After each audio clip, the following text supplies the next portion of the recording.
22 janar, 31 mars është afati i plotësimit të deklaratës individuale mbi të ardhurat vjetore. Ligji i ri për tatimin mbi të ardhurat parashikon hyrjen në fuqi nga viti 2026 të zbritjes së shpenzimeve prej 48.000 lek në vit për çdo fëmijë në ngarkim për individet me të ardhura vjetore mbi 1.2 milion lek në vit dhe zbritje shpenzimesh për arsimimin e fëmijëve me vlerë 100.000 lek.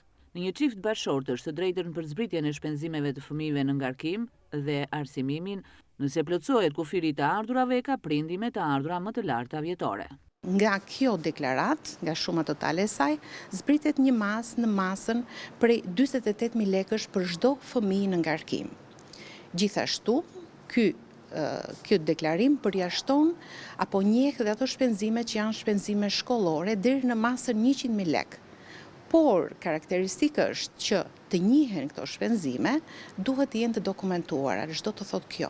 Do të thotë që shpenzimet për shembull për blerjen e librave, për tarifën e shkollës, apo shpenzime për blerje uniforme, për pagimin e kurseve të gjuhët huaj të tjerë të jenë të dokumentuara.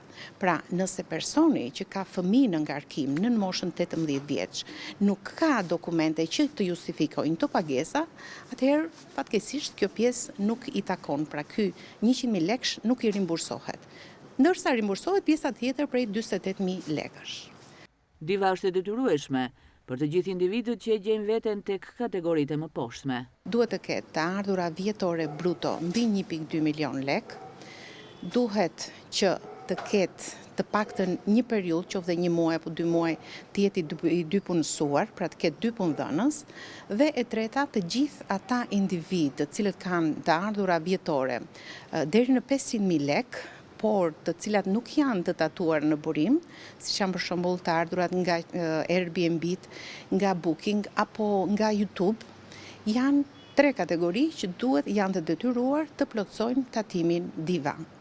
Ligji parashikon gjithashtu mundësinë e korrigjimit të deklaratës. Individi mund të paraqesë deklaratë korrigjuese brenda afateve ligjore, nëse konstatohet ndonjë pasaktësi në të dhënat e deklaruara.